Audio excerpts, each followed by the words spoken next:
Mario is working in his woodworking shop. A raw wooden board sits on the bench.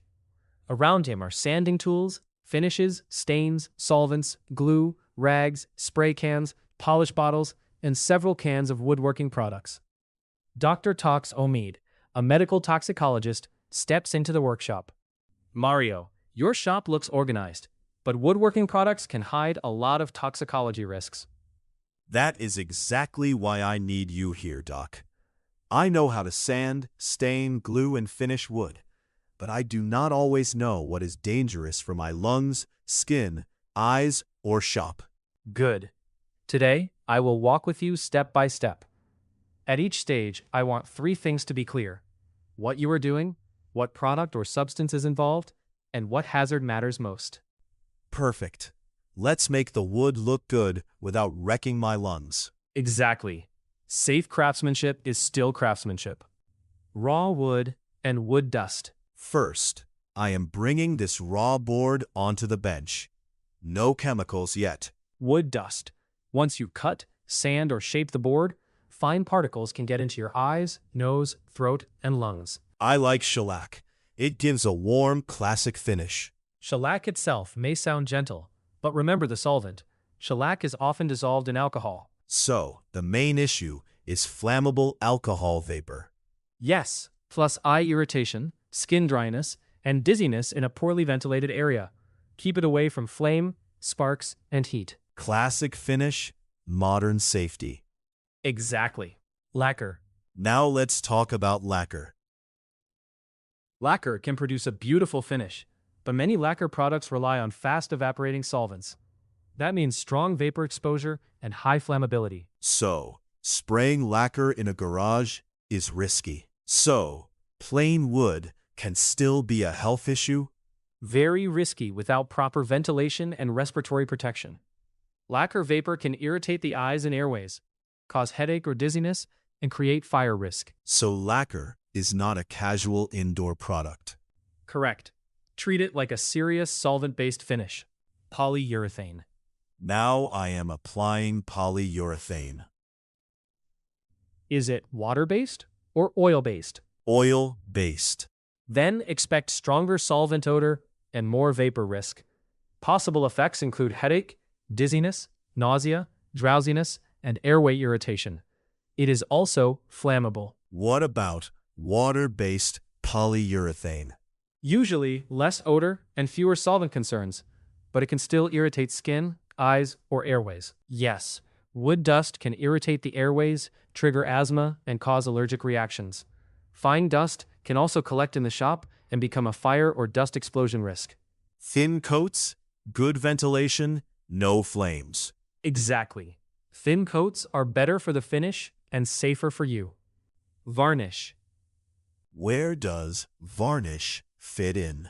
Varnish is another protective finish, often solvent-based or oil-modified, depending on the product. Hazards can include solvent vapor, skin irritation, eye irritation, aspiration concern if swallowed, and fire risk. So it belongs in the same safety family as oil-based finishes. Yes, read the label, ventilate, wear gloves, and handle varnish-soaked rags carefully. Wood oils. I also use wood oils like linseed oil, tung oil, or Danish oil. Wood oils can give a beautiful natural look, but oil-soaked rags are a major fire hazard if handled incorrectly. So I should start with dust control, not wait until the air looks cloudy, even if the oil does not seem aggressive. Yes, the danger is not only toxicity, it is heat buildup and spontaneous ignition in crumpled oily rags. So lay them flat or use a proper metal container. Exactly. Never throw oily rags into a pile. Hard wax oil. What about hard wax oil? It is popular for modern furniture. Hard wax oil combines oil and wax components, often with solvents or drying agents, depending on the product. It may feel natural, but you still need ventilation, gloves, and safe rag handling. So natural look does not mean no hazard. Correct. The finish may look natural, but the product still deserves respect. Exactly. Use eye protection, dust collection, ventilation, and appropriate respiratory protection. Sanding the wood. Now I am sanding the surface with the grain. Sanding creates a fine dust cloud, even when you barely see it. That dust lands on your hands, clothes, hair, workbench, and tools. What if I am sanding an older piece with old paint, varnish, lacquer, polyurethane, or unknown finish? Then the dust may include particles from old coating materials, pigments, fillers, binders, resins, or metals. At that point, it is not just sawdust. It is mystery dust with a tool belt. So no blowing dust everywhere with compressed air? Exactly. Vacuum it with proper dust control. Do not launch it into your lungs. Old paint, lead paint, and renovation dust. This older board has paint on it. I was going to sand it off. Old paint is a special warning category. If the wood came from an older house, door, window frame, trim, porch, or painted furniture, you may not know what pigments, metals, binders, or additives are in it. So old house paint, peeling paint, paint chips, window dust, and renovation dust are not ordinary shop mess. Correct. If there is any concern for lead-based paint, especially from a pre-1978 home, avoid dry sanding or uncontrolled scraping. Lead dust can be silent, chronic, and serious. The safety plan is source control, containment, cleanup, and appropriate testing when exposure is possible. Identify the coating before attacking it. Exactly. Unknown old coating means unknown exposure. Paint stripper and paint remover. For this piece, I am using paint stripper instead of sanding. Paint stripper is one of the more serious products in the shop.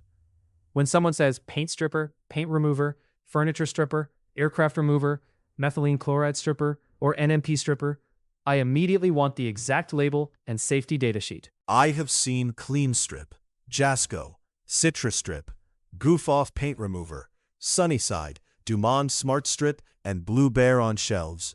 Are they all the same? No, that is the trap. A product name does not tell me the chemistry. Some may contain strong solvents, methylene chloride, NMP, benzyl alcohol, caustic alkalis, acids, toluene, xylene, or other solvent mixtures. So, the danger is not just the smell. Right. Some strippers can burn skin, damage eyes, irritate the lungs, cause dizziness, or create serious vapor exposure in poorly ventilated spaces. Gloves, goggles, ventilation, and no closed room. Yes. And never assume all paint strippers are the same. Scraping softened finish. Now, the finish is softened, and I am scraping it off with a putty knife. Good technique, but the softened sludge is chemically contaminated. It may contain stripper, old paint, varnish, lacquer, stain, polyurethane, pigments, or unknown residues. So I should not smear it around or leave it exposed. Exactly. Avoid skin contact.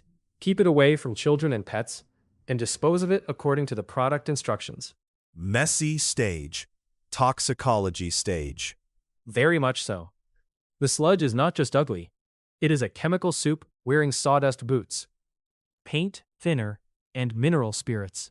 Now I am wiping the surface with mineral spirits. Mineral spirits and paint thinner are petroleum-based solvents. You may also see labels like white spirits, Stoddard solvent, Varsol, clean strip mineral spirits, or Sunnyside mineral spirits. So these are in the same family? Usually the same broad solvent family, but the exact product still matters. The main hazards are vapor inhalation, skin drying, eye irritation, dizziness, airway irritation, aspiration risk if swallowed, and fire risk. It just smells strong. Is opening a window enough? Smell is not a safety meter. You need real ventilation. Also keep mineral spirits away from flames, heaters, sparks, and cigarettes. And no pouring it into a soda bottle. Exactly. Unlabeled solvent containers are a classic poisoning setup. Turpentine and turpentine substitute. I also have turpentine over here. Sometimes people call it paint solvent. Turpentine and turpentine substitute belong in the hydrocarbon or terpene solvent world. They can irritate skin, eyes, and airways. If swallowed, the danger is not only the stomach. The big question is whether any of it went toward the lungs. So, cough, choke, gag, or vomiting matters. Exactly. For oily or hydrocarbon products, aspiration is the red flag. If someone coughs, chokes, gags, vomits, wheezes, or becomes sleepy after exposure, that changes the risk. So, the lung story beats the stomach story. Perfectly said. Lacquer, thinner, enamel reducer, and brush cleaner. What about lacquer thinner? I sometimes use it to clean tools or remove stubborn finish. Lacquer thinner is usually more aggressive than mineral spirits. Enamel reducer and brush cleaner can also be mixed solvent products. So, this is not just strong mineral spirits. Correct. These products may contain aromatic solvents, ketones, alcohols, methanol, or other fast-evaporating solvents. That means stronger vapor exposure, more flammability, more irritation, and more CNS effects like dizziness, headache, confusion, or drowsiness in the wrong setting. So, label and SDS before using it. Yes. Use strong ventilation, chemical-resistant gloves, eye protection, and strict fire control. Keep the container closed when you are not using it. The finish shelf. Wood stain, varnish, polyurethane, and lacquer. This whole shelf has wood stain, varnish, polyurethane, and lacquer.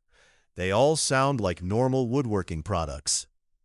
They are normal woodworking products, but normal does not mean harmless. From a toxicology point of view, these may fall into solvent or resin pathways.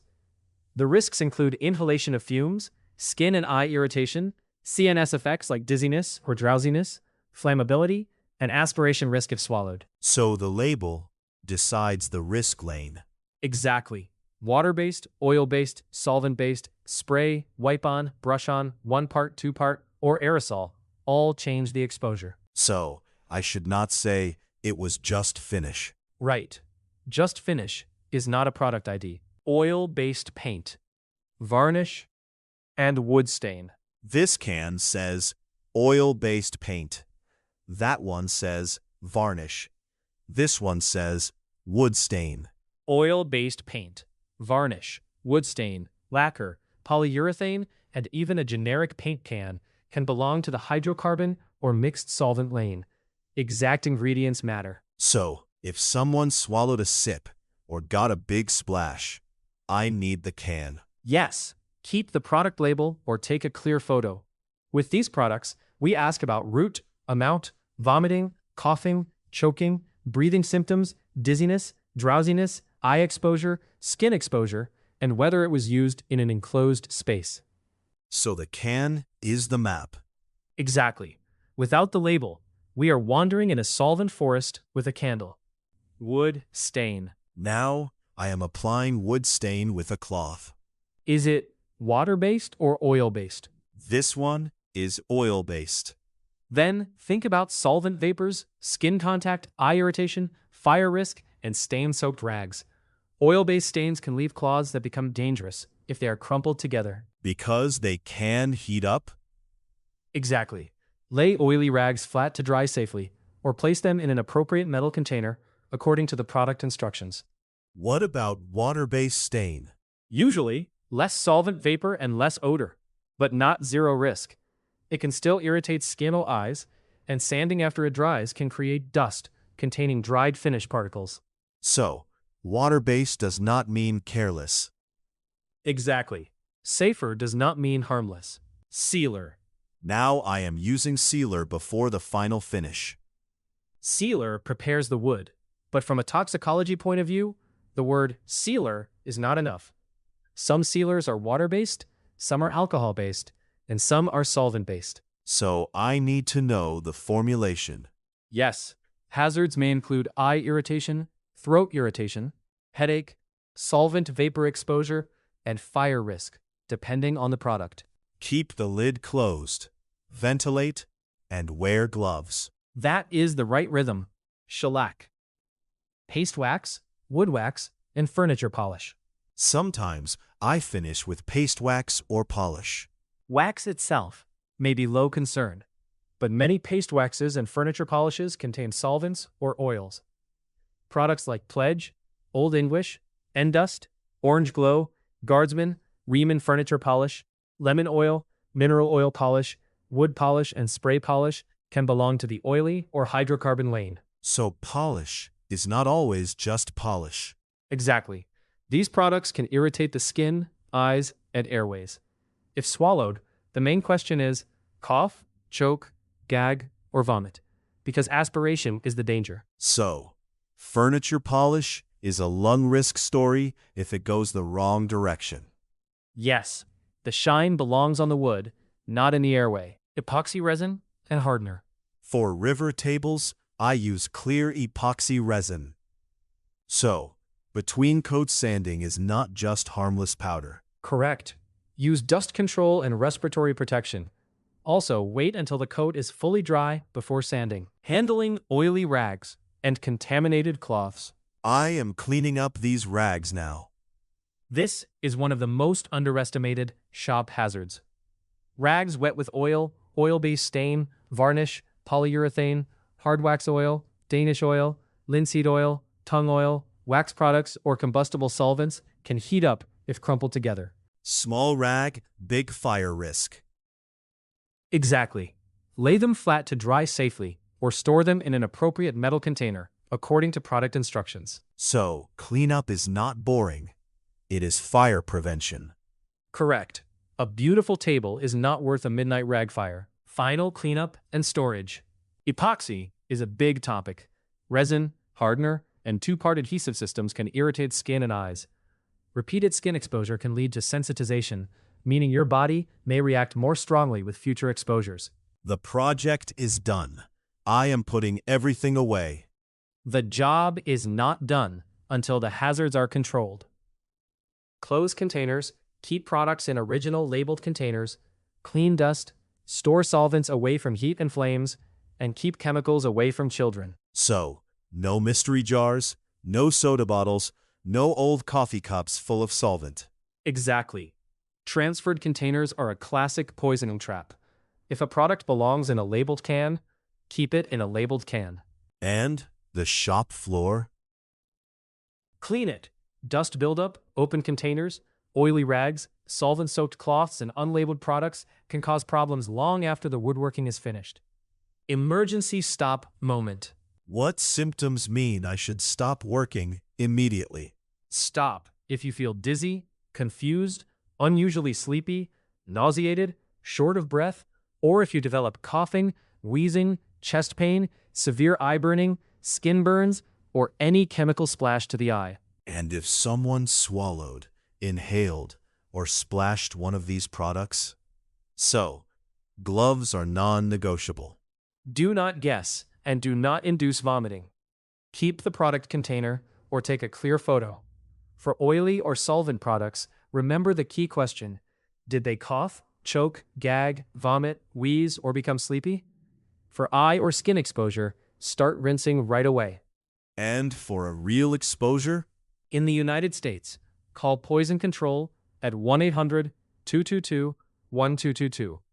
If someone collapses, has a seizure, cannot breathe normally, has severe trouble swallowing, or is not waking up, call emergency services right away. I came here to make wood look beautiful. I did not realize every product had its own toxicology lesson. That is the point. Woodworking is safer when you respect each material.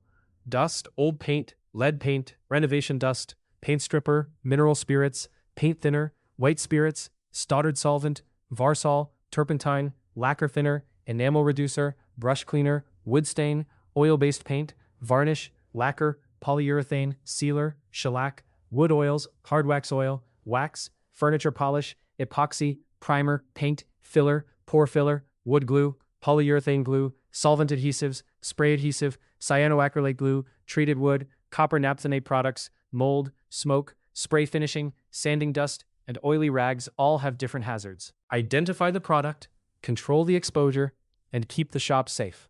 Exactly. Make the wood beautiful, but protect the lungs, skin, eyes, and workshop. Safe shop, sharp tools, clean lungs. Now, that is craftsmanship. Thanks for watching Medical Toxicology. If you work with wood, stains, finishes, solvents, glues, old paint, treated lumber, or any unknown shop product, remember the safest rule: Read the label, control the dust and fumes, protect your lungs, eyes, and skin, and never guess with chemicals. Keep your workshop clean, store products in their original containers, and take exposures seriously. Stay safe, keep learning, and we will see you in the next medical toxicology video. Correct. Use appropriate gloves. Avoid skin contact, ventilate the area, and be careful with the hardener. Some hardeners, especially amine-containing hardeners, can be strongly irritating or even caustic, depending on the product. And cured epoxy dust. Also important, sanding cured epoxy creates fine dust. Wet epoxy is a skin and eye contact problem. Cured epoxy dust is a lung and eye problem. So, both wet epoxy and cured epoxy dust matter. Exactly. Primer. Now I am priming a cabinet door before painting. Primer helps paint adhere, but primers can contain solvents, pigments, binders, and additives. Some are water-based, some are oil-based, and some are shellac-based. So I should not assume primer is harmless. Right. Watch for vapor, eye irritation, skin contact, and sanding dust after it dries. Paint and spray paint. Now I am painting the wood. Paint hazards depend on formulation. Water-based latex paints usually have less solvent vapor, but can still irritate skin and eyes. Oil-based paints bring more solvent vapor and fire concerns. And spray paint? Spray paint adds aerosol exposure. Fine droplets can reach the lungs and eyes. That requires better ventilation and respiratory protection. So, spraying is not just painting faster. Correct. Spraying changes the exposure from surface contact to airborne droplets plus vapor. Wood filler and putty.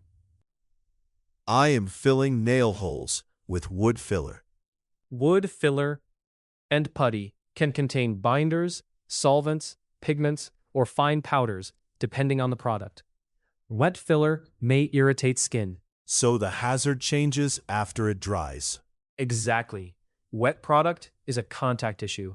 Dried product is a dust issue. Pore filler.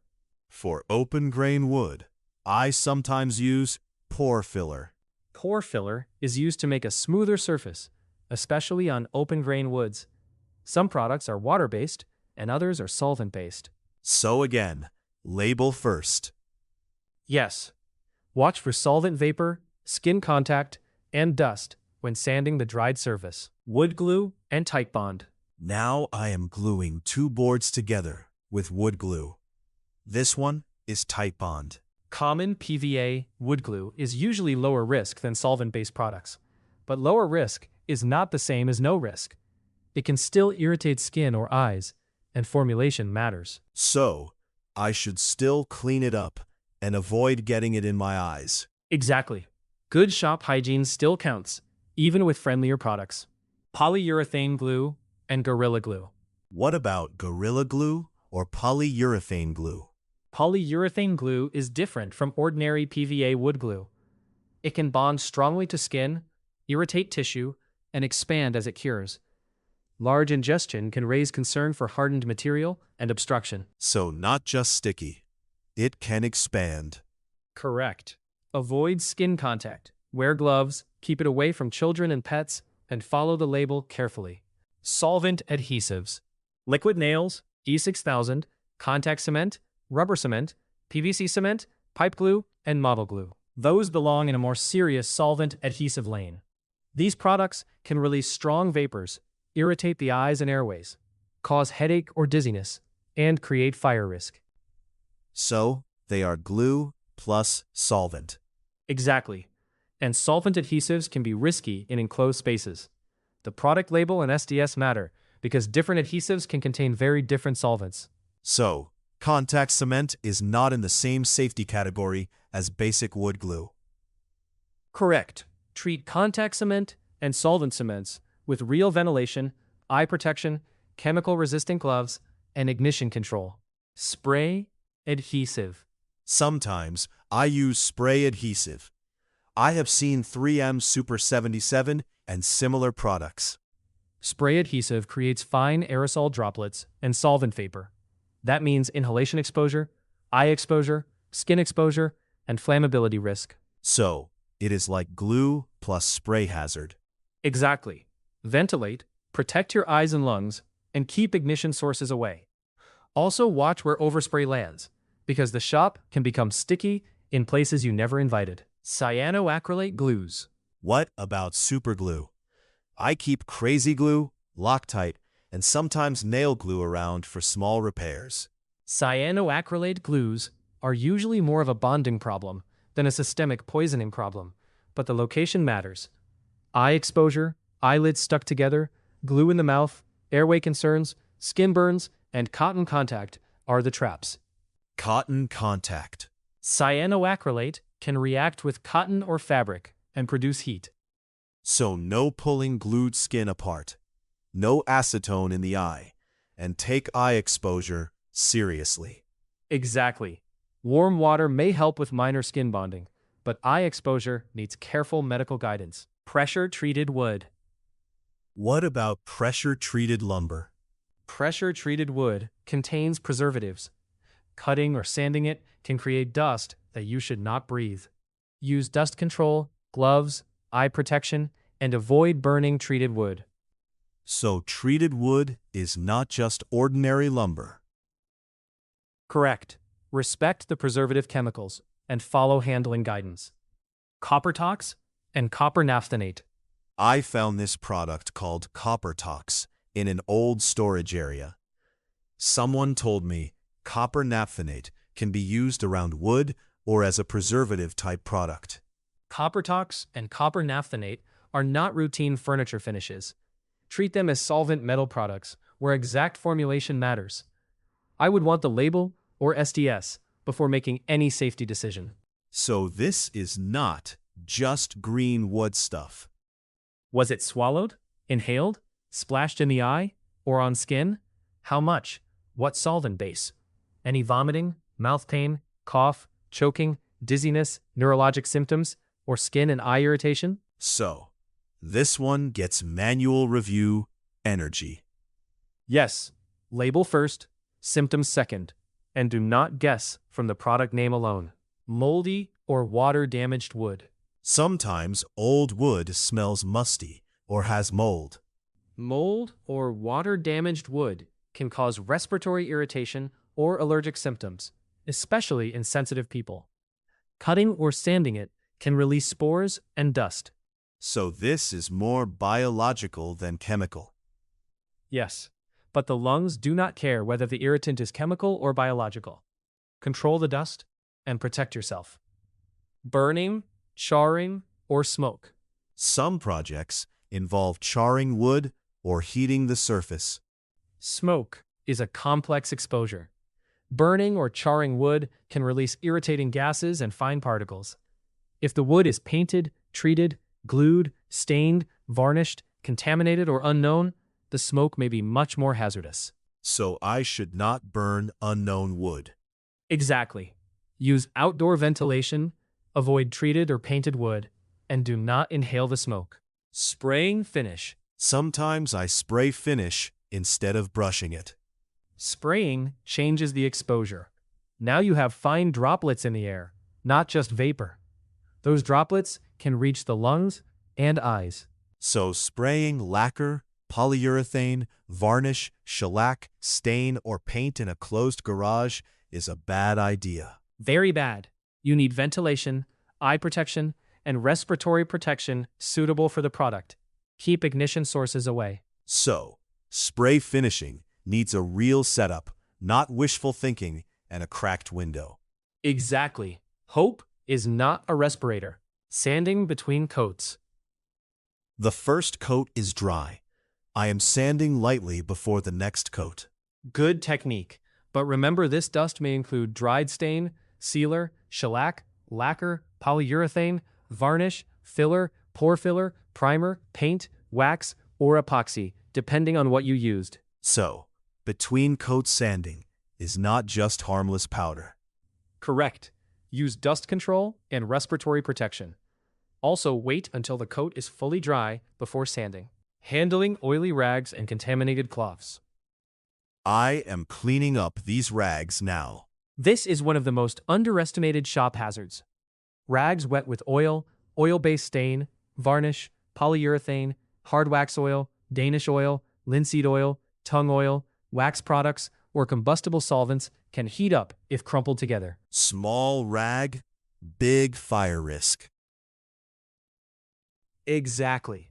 Lay them flat to dry safely or store them in an appropriate metal container according to product instructions. So, cleanup is not boring. It is fire prevention. Correct. A beautiful table is not worth a midnight rag fire. Final cleanup and storage. The project is done. I am putting everything away. The job is not done until the hazards are controlled. Close containers, keep products in original labeled containers, clean dust, store solvents away from heat and flames, and keep chemicals away from children. So no mystery jars, no soda bottles, no old coffee cups full of solvent. Exactly. Transferred containers are a classic poisoning trap. If a product belongs in a labeled can, keep it in a labeled can. And the shop floor? Clean it. Dust buildup, open containers, oily rags, solvent-soaked cloths, and unlabeled products can cause problems long after the woodworking is finished. Emergency stop moment. What symptoms mean I should stop working immediately? Stop if you feel dizzy, confused, unusually sleepy, nauseated, short of breath, or if you develop coughing, wheezing, chest pain, severe eye burning, skin burns, or any chemical splash to the eye. And if someone swallowed, inhaled, or splashed one of these products? Do not guess and do not induce vomiting. Keep the product container or take a clear photo. For oily or solvent products, remember the key question. Did they cough, choke, gag, vomit, wheeze, or become sleepy? For eye or skin exposure, start rinsing right away. And for a real exposure? In the United States, call Poison Control at 1-800-222-1222. If someone collapses, has a seizure, cannot breathe normally, has severe trouble swallowing, or is not waking up, call emergency services right away. I came here to make wood look beautiful. I did not realize every product had its own toxicology lesson. That is the point. Woodworking is safer when you respect each material. Dust, old paint, lead paint, renovation dust, paint stripper, mineral spirits, paint thinner, white spirits, Stoddard solvent, Varsol, turpentine, lacquer thinner, enamel reducer, brush cleaner, wood stain, oil-based paint, varnish, lacquer, polyurethane, sealer, shellac, wood oils, hard wax oil, wax, furniture polish, epoxy, primer, paint, filler, pore filler, wood glue, polyurethane glue, solvent adhesives, spray adhesive, cyanoacrylate glue, treated wood, copper naphthenate products, mold, smoke, spray finishing, sanding dust, and oily rags all have different hazards. Identify the product, control the exposure, and keep the shop safe. Exactly. Make the wood beautiful, but protect the lungs, skin, eyes, and workshop. Safe shop, sharp tools, clean lungs. Now that is craftsmanship. Thanks for watching Medical Toxicology.